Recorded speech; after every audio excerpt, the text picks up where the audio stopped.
Welcome, listener. You've stumbled upon the Unexpected Podcast. Whether you're meant to be here or not, you might want to prepare yourself for a world of stories you won't hear anywhere else. They are, after all, quite unexpected.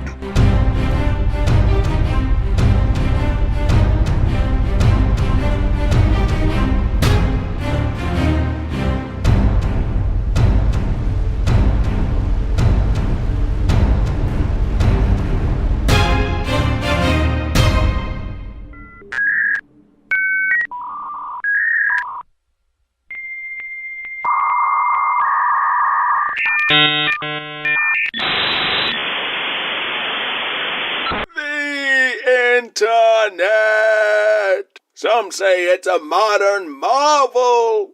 Believe it or not, there was once a time when there was much hope for this technology. Originally, many humans used the internet to send communications and well wishes to their friends, families, and lovers. But something sinister happened. The internet soon became a cesspool of filth and smut, and for one man, or presence, it became a place for murder. This wasn't their first go-around either. In fact, you may be familiar with this particular nefarious soul, and if not, consider yourself lucky. But your luck's about to change as I send you the technological terror of tomfoolery to tom.com. File's done.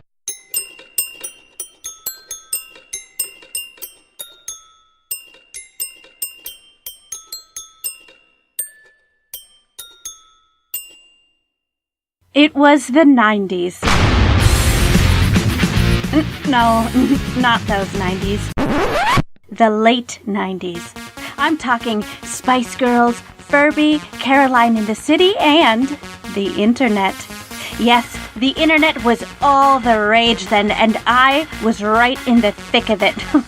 What a time to be alive, especially when you're the second youngest programmer in your startup internet company like I was. The internet back then was nothing like it is now. You just had to be there, and I was. We were about to take Silicon Valley by storm thanks to the code I was writing. But then, one day, everything changed. No, I'm not talking about the .com bubble bursting. That came later. What I'm talking about is something that changed my life and the lives of quite a few others forever. And it might not have ever happened if I had never sent that instant message. It all started at one of our boring, routine, very average Monday morning meetings. That's right, we're getting on the on-ramp to the information superhighway. But first, Hillary, I'm going to need you to give your code over to Ty to finish up on. I've got a different project I need your help with. But it's my code, Mr. Good. I've worked really hard on it, and... Now, Hillary, we all know that you're an all-star at this coding thing. You always got your game on. But you can go play somewhere else. It's time to let the boys handle this from here. Excuse me? He's right, Hillary. You're good at coding everything, but if we're going to launch this product to Silicon Valley and turn ourselves into a Fortune 500 company, we're going to need some big-time players at the table. I still don't understand why I can't just finish the code I started writing. How do I know one of you won't just change everything or take credit for my work? Oh, Hillary. Don't worry, Hillary. As I said earlier, I've still got some crucial work for you now that we're taking you off the project. Well, okay. What do you need from me, Mr. Good? I spilled a latte in my Porsche this morning. I'd like you to take it to the dealership to have it cleaned out. Thanks. Oh, well, we just... Great meeting, everyone. Now let's get ready to put technology.com on the map. I'm pretty sure that's how it went. Either way, me and my hard work were basically cast aside. Also, Ty could take the credit. I felt like Caroline in that episode of Caroline in the City where she returns to her hometown of Peshtigo, Wisconsin, and a park is dedicated to her, but her brother Chris steals the limelight away from her once again. Of course, in my position as the second youngest programmer, there wasn't much I could do, especially in those times. So, I just smiled and accepted my boss's request to take his car to the dealership. Little did I know how much that one trip would change my life. Well, miss, your Porsche is all cleaned up and ready to hit the Bayshore Freeway again. Real nice car, if I do say so myself. Oh, it's not mine, it's my boss's. I drive a Dodge Neon. Who's your boss? Maybe I know him. His name is Upton Good. Upton Good? The famous Mediacom tycoon? No, his son, Upton O'Good. His dad gave him all kinds of money to start his new internet business, technology.com. Oh. Hey, what's your damage? You seem totes annoyed. Well, it's just that... I'll spare you my sob story. Basically, I just had all my hard work taken from me by a couple of guys at my office in Silicon Valley. Huh. I see. What? What is it? Well, just between us, I sort of know the feeling. You do? Yes, I do. This may sound strange, but there's never been many women working here in the service center at this Porsche dealership. Some days I'm the only one here. And most times the guys won't let me work on the cars. They think all I want to do is use the side mirrors to put on my lipstick. Really? That's totally bogus. You should tell them to talk to the hand. Right? As if. My dad owned a Porsche. He let me get under the hood all the time growing up. I love looking at cars, getting my hands dirty. But here it's all, Papi, go fill the coffee, or Papi, go plunge the toilet in the men's room, or Papi, which of these underpants should I get my wife for her birthday? Wow, I completely understand. I basically wrote the entire code for our technology.com webpage, but now I'm not even allowed to help take it to market. Well then, maybe I'm just the person you need to talk to. Yeah, hearing your struggles here, not being able to do what you really love, it really resonates with me and my issues. No, not that. I meant I know how to stick it to your boss and all the other guys in your Silicon Valley office. Really? Do you use AOL Instant Messenger? Of course, everyone I know uses it. It's the wave of the future. Well, then there's someone I want you to reach out to. His name's Joe Kinround. You want me to search for the username Jokin' Round? Like JOKIN apostrophe space round? No, not joking round. Joe Kinround. Could you write it down for me? I'm really not getting it. Sure, just let me grab a pen here.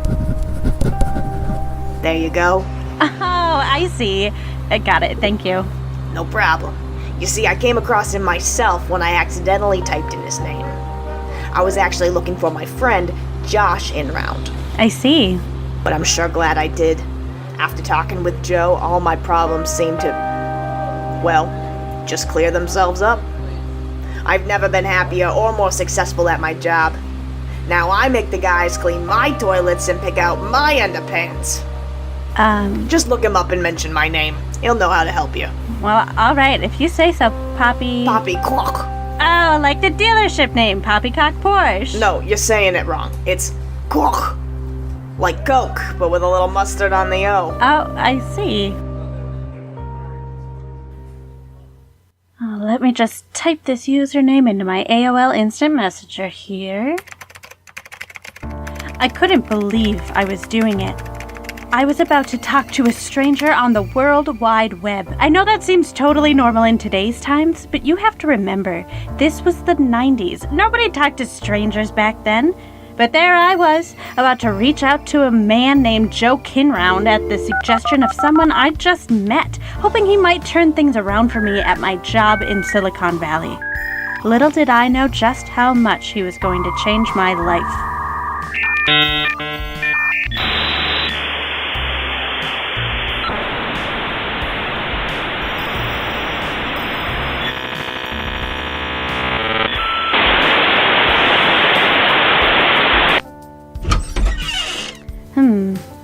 Says here he's online. guess I'll just send him a message. Hello, Joe. My name is Hillary. I was sent to you by Poppy Cook to talk about a problem I'm having at work. Hope you can help. Send. Oh, wow, that was fast. Let's see what he said. Do you have a webcam you can turn on? I'd like to speak with you face to face if I can. Well, interesting enough, I do have a webcam. Dad gave me one for my birthday. I just never thought I'd actually use the thing. Let me see. Where did I put it? There it is. Right behind my Encyclopedia Britannica CD-ROMs. I wouldn't usually do this with a stranger, but what the heck. All right, I'll just plug it in my computer here. Hello? Joe? Joe Kinround? Can you see me, Joe Kinround? There you are, Hillary. Oh, you frightened me coming out of the shadows like that on your webcam. Sorry about that. Let me just, turn on a light here. There we go. Much better. Yikes! Oh, sorry for my reaction. You just, look a little... Fried? Yeah. Well, working overtime will do that to you. I'm sure you know the pain.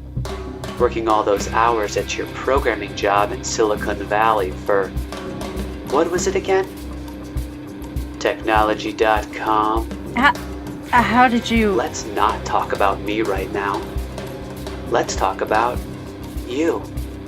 I know you're not getting your due at your job. Years and years of studying and acing tests, trying to make your way in a male-dominated sphere, only to have the rug pulled out from under you at the last moment. A moment you should be spending in the limelight, getting all kinds of interviews for popular technology magazines and web pages. Right, I know all that, but what am I supposed to actually do about it? Well, I was just about to say, you could kill your boss and that man named Ty who took credit for your work. Oh, gee, thanks for the suggestion. Yeah, I'll just walk into my boss's office, shoot him in the head, and take technology.com for myself and become a multi-mega billionaire for a Fortune 500 company. Easy peasy. Thanks, but no thanks. I'm logging off. I'm serious, Hillary. Do you really think I would engage in tomfoolery of any kind? Well, no, I don't. It's just so absurd. I feel like I'm on that episode of Caroline in the City, where Caroline goes on a date with a novelist whose book she claims to have read but hasn't. How do you really expect me to get away with... Leave that part up to me, Hillary. Huh? That's what I'm here for. Didn't Poppy tell you? I'm an expert cleaner. Nobody will have any idea it was you. And if you'd like, I could even pin it on Ty. 2 birds, 1 stone, as they say, or with 1 knife. No, I can't do it. I'm sorry, but that's absolutely out of the question. Just think about it, Hillary. That's all I ask. Think about what? I just said...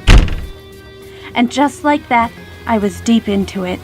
He offered up quite the proposition, but when I really sat down and thought about it, could I really do something like that? Could I really kill another human being, even if they took everything away from me that I worked so hard on? Well, it wouldn't take me long to get my answer, as I'm sure you've already figured out. Hillary, could I see you in my office, please? Why, you need me to polish your designer penny loafers? Oh, quite the jokester you are there. But no, I have something I'd like to discuss with you. It involves the code you wrote for us. It seems I might have done you wrong, and I'd like to set things straight. Bury the hatchet, if you will. Oh, sure, we can go talk about that. Yeah, I'll follow you in there. You know, it really is some of the best code I think I've ever seen in my time building web pages for the information superhighway. Just thought you should know. Oh, wow. I mean, that's okay, I guess. I could probably do better with a little more time. Now, none of that. It's perfectly fine the way it is. Take a seat anywhere you'd like. Hey, Hillary. Wait, what's Ty doing here? Oh, didn't I say? You said you wanted to talk to me about my code. You said it was the best code you've ever seen? That's right, and I meant every word. It's just that, well, it's almost too good. That's why I'm going to need you to sit with him, show him around some of your work so that he can figure out the rest. But you said you were going to make things right, set things straight and all that? Yes, Hillary. I admit I was wrong to simply take your code and thrust it on Ty, who couldn't code his way around a Salisbury steak. That's why, instead, I'd like you two to collaborate. As you know, synergy is the big word now as we head into Y2K. Now that will be all. You both may leave my office. Thanks, Mr. Good. See ya, Hillary. Hillary? I said you could leave. As you can see, it's closing time. Now, you don't have to go home, but you certainly can't stay here. Oh, I'm not going anywhere. Excuse me? I said I'm not going anywhere. Not until we bury the hatchet. Just like you said. That's not a real hatchet, is it? Oh, it is. And I've got just the place to bury it. In your face. No! And just like that, I was a murderer. Then again, I was also free. Free from the oppression of my boss, to take back my code, and to soar to new heights as a young programmer in Silicon Valley. Now all I needed was that mysterious Joe Kinround to clean up my mess. The Unexpected Storytelling Podcast will return after a short word from our sponsors. Are you tired of having a slow connection to the World Wide Web? Come on, I want to check my MySpace messages. Are you sick of waiting for your turn to use the computer? Hey Ma, stop downloading nude photos of Tom Selleck. Are you lonely and nobody likes you? I'm lonely and nobody likes me. Then come on down to Tony's Internet Cafe. We usually have over 8 computers that you can surf the World Wide Web on. And for just $3 a minute, you can be surfing the World Wide Web affordably and discreetly in no time. And while you're here, check out our unique selection of soda pops. Everyone loves a good soda pop, don't they? I just love the way the bubbles tickle my nose when I first have a drink.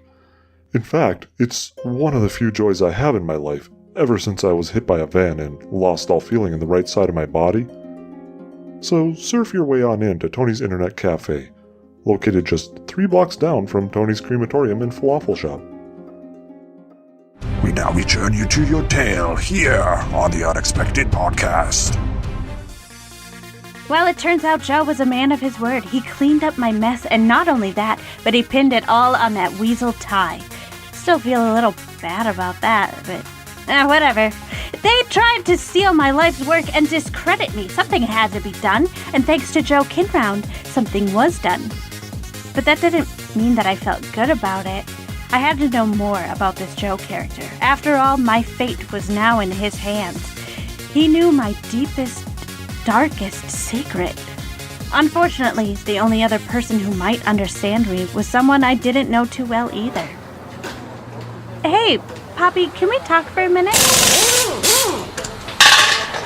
Can't you see I'm busy right now? I'm in charge of this shop after all. I know, but it's about Joe Kinround? Let's go to my office. We can't talk out here. All right. What is it you have to tell me? Well, I did what you said. I got in touch with Joe Kinround, and, well, he was able to help me with my problem after all. It's just that... Just what, hon? Well, now I've got my boss's blood on my hands. Not only that, but a guy I worked with was arrested in connection with his murder. I don't feel all that right about it all of a sudden. I need to know more about this Joe Kinround, and Are you sure I can trust him to keep all of this a secret? I promise, Hillary. You don't have to worry about any tomfoolery with Joe Kinround. Where did you meet this guy? I mean, he's just so mysterious. I already told you. I was looking for a friend of mine named Jared Inround. You said your friend's name was Josh Inround. Oh, right. His brother's Jared. Poppy, I'm sorry, but I'm just not comfortable with what you're telling me. I don't think you're being honest with me or yourself. You're right.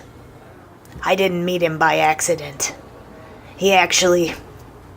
Well, he reached out to me. I was surfing the World Wide Web one night after another bad day at the shop, hoping to find a new job. All of a sudden, I got this message from Joe Kinround saying he could help me. At first, I ignored it, thought it was... what is it they call it? Spam. But then he started saying all this personal stuff about me. He knew so many intimate things. Quite frankly, it shocked me, but also it excited me. It only took a few more chats, and now here I am, owner of my own dealership. So I don't have anything to worry about? That's correct. Everything's gonna be just fine. In fact, it's gonna be better than fine. But it wasn't. Oh, what time is it? 3:30 in the morning. What kind of lunatic would be knocking on my door at this time of day?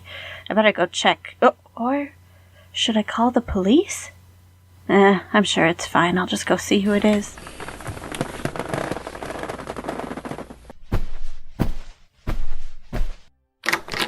Ty? Oh, hello, Hillary. Surprised to see me? Well, you shouldn't be. You think you can just go around and pin Mr. Good's murder on me? A murder that you committed. How did you know? And how did you break out of jail? Oh, come on, Hillary. You're a brilliant programmer just like me. Our brains just work differently. I was able to outsmart the cops by using a programming code to unlock the jail cell. But I'm afraid you won't be able to outsmart me. You're the one who tossed my name out as a murderer. I might as well make it official.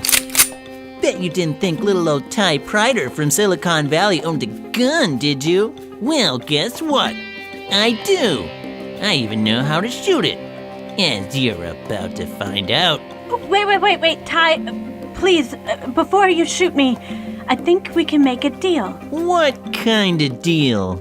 I was thinking I'll leave a note confessing to everything I did, and before I go to jail, I'll let you know how to finish the code you took from me, just so you can lead technology.com to becoming a #1 webpage on the information superhighway. You really are weak, aren't you? All I had to do was pull out this gun to get you to hand it all over to me and ruin your life. Guess I was right all along. You never would have been able to take the heat at the big boys' table. Maybe not, but I do know one thing. Yeah? What's that? I know that the only one packing the real heat around here is me.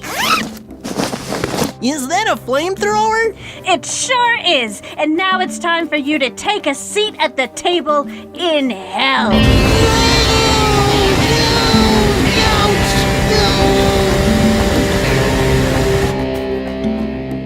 Suddenly, I had 2 dead people to my name.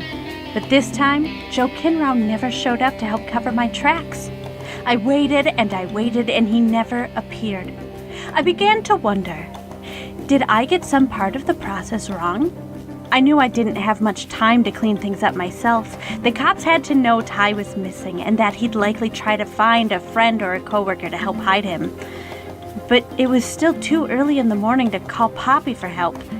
I had to take matters into my own hands. I had to find Joe Kinround myself. Luckily, I had the power of the internet. I used all the popular search engines to find him. Ask Jeeves, Alta Vista, Dogpile. Unfortunately, all that came up were stories of a man who was put to death by electric chair in the 1980s. I needed to know about a Joe Kinround who was still alive. Or at least, I thought I did. It was Joe.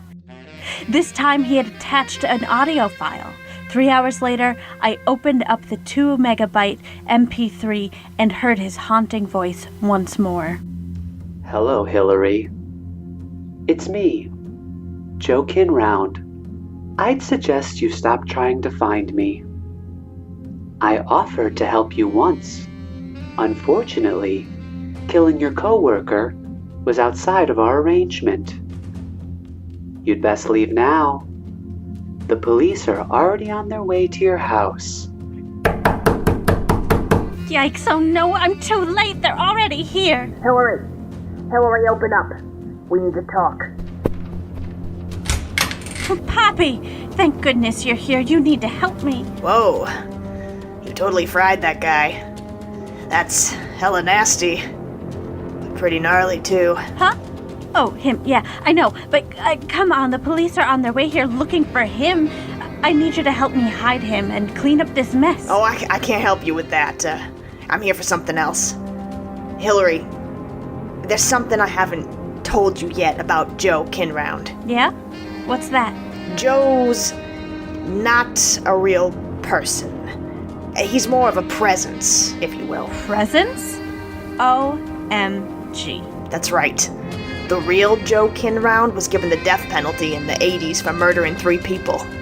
Transcripts leaked from his execution where he claimed a man named Tom Foolery told him to do it, and that he'd help Joe clean up the mess he left behind. Sound familiar? It sure does. Now it seems Joe is claiming the new mantle. I'm sorry I led you down this path. I really thought he could help you. But now it seems he's gone rogue. Unfortunately, as the owner of the number 3 Porsche dealership in Southern California, I can't get much more involved in this. But I can tell you where to find Joe Kinround. Maybe then you can come to some sort of agreement where he can help you with this new body.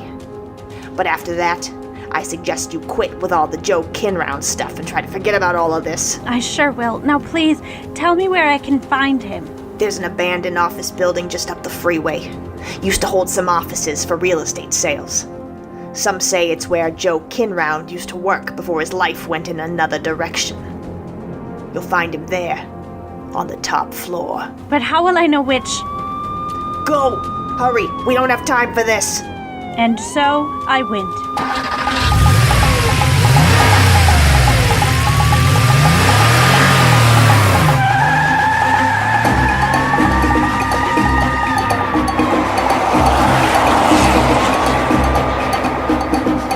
Sadly, I didn't have much to go on. I was worried I'd never even find the old office building where Joe Kinround was squatting, but then it was almost like a voice came to me. Maybe it was the voice of one of his victims crying out for vengeance. It's me, Shay Nanigans, Joe Kinround's ex-wife. He strangled me with a phone cord. You must avenge me. He's in that office just to your right.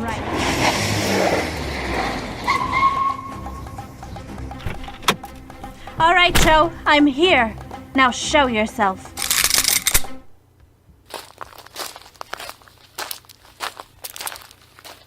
Poppy? That's right, Hillary. It's me, your old friend Poppy. Except I'm not actually a Porsche dealer. Well, I mean I am. But that's not all I do. I'm also an undercover cop. And you just happen to fall right into my lap. You really thought you were all that in a bag of chips, but we've been following you for quite some time, Hillary. Your boss told us you were a little bit of a loose cannon. Wanted us to keep an eye on you. Unfortunately for him, and for Ty, we were a bit too late to save them. But we're not too late to arrest you. Now put your hands up! And so that's how I ended up here, in this room, about to be lethally injected for the murder of my boss and my coworker. Not this again. Hillary, I was there. You just described how I arrested you. Thanks for wasting taxpayer money keeping you alive for these extra 20 minutes. Gus, get the needle ready. Now what? Hello? Hello, Detective Cook, it's me, the mayor. Hello, Mayor. I'm sorry we're behind schedule. We were just about to execute Miss Uskag, but then she asked us for some time to... Put the needle away, detective. There won't be any executions of one Hillary Uskag today. I'm sorry, Mayor, but excuse me? That's right, detective. I'm commuting Miss Uskag's sentence. May I ask why, Mayor? Seems we got a tip to check on a new lead. But she was convicted by a jury. We have concrete evidence she committed both murders. She even confessed a few minutes ago. I don't see how... Never mind all that. We've got a new name I'd like you to track down. A name from the past. Okay. What's the name? Detective, I'd like you to be on the lookout for a tomfoolery. Tomfoolery? You mean that made-up name some executed prisoner blamed for his murders back in the 80s? Mayor, you can't be serious. Oh, I'm not joking around, detective. Just listen to this tape that came in. You've reached the number for Tom. Oh, hello, Poppy. Well, it seems you've found your woman. Got your case tied up in a nice, pretty bow. But now you're about to execute her and rid the streets of another convicted murderer. Congratulations. There's just one teensy-weensy little thing you missed. Though I'm afraid if you ignore it, it'll come back to haunt you for quite some time. You know Hillary didn't kill those men, but you know who did. Someone who got in her head, convinced her that it was her, while carrying out the crimes. Herself. But don't worry, Poppy, we can get this all cleared up. I'll be waiting for your call.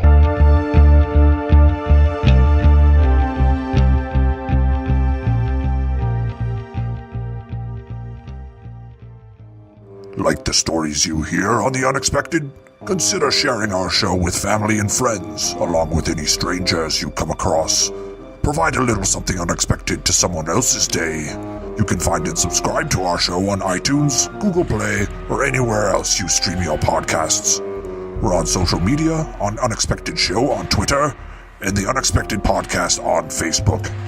You can also find out what we're up to on our website, www.theunexpectedpodcast.com. Thank you for listening. Now let's get back to our bone-chilling tale. I've heard of email attachments before, but Hillary's boss suffered a head detachment after refusing to give her some recognition. Yet, perhaps it's an insatiable desire for attention that can never be filled that will lead to murder and mayhem. And that's because sometimes those virtual followers turn into real-life ones. In fact, one of them may be hiding in your closet or underneath your coffee table at this very moment, just waiting to show you their slash tags. The safest route may be to unplug your internet for good. Don't worry, though. The DM for our next episode won't be online. Because in this case, DM means a death message. Ah!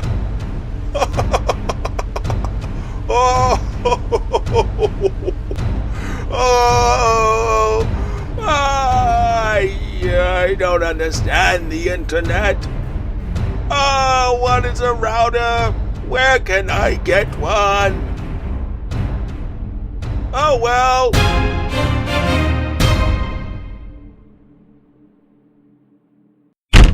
Goodbye. The Unexpected Storytelling Podcast is written, produced, and directed by Andrew Soucek and Erik Bergstrom. Each story is somehow a work of fiction, and with the exception of public figures like Tony Danza, any resemblance to persons living or dead is coincidental and unexpected.